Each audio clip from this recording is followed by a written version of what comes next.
Content বানায় কিন্তু view নাই, এইরকম কন্টেন্ট ক্রিয়েটরদের সংখ্যা কিন্তু অনেক বেশি। এবং এই ভিউ নাই এই রোগে আমিও অনেকদিন ভুগছি। তো এখন আমি জানি যে কেন ভিডিও ভিউ হয়, কেন হয় না, তখন কি সমস্যা ছিল। মানে এমন না যে এখন ভাইরাল হয়েছি বা ফেমাস হয়েছি যে এখন ভিউ আছে। আচ্ছা, ভিউটা যখন নতুন নতুন হয়েছে তখন তো ভাইরাল ছিলাম না। ওই নতুন নতুন কিভাবে হয়েছে বা তখন খুব আগের থেকে কেন হয় নাই, তো এখন পুরো বিষয়টাই জানি। কারণ শর্টকাটে আগাই নেই তো। তো অনেকে জানে না যে কি কি কারণে ভিউ কম হয়।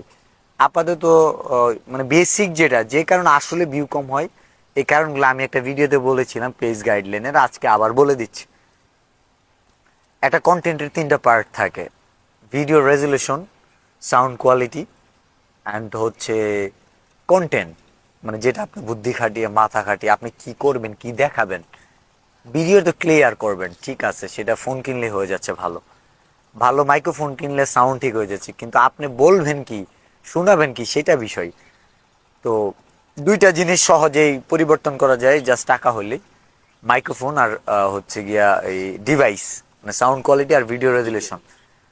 এই দুইটা হইলে অনেকটা আগায় যায়। কারণ এই দুইটা থেকেই অনেকে পিছিয়ে আছে। ফাইন্যান্সিয়াল যে ক্রাইসিসটা, মানুষের কিন্তু টাকার সমস্যা বড় সমস্যা।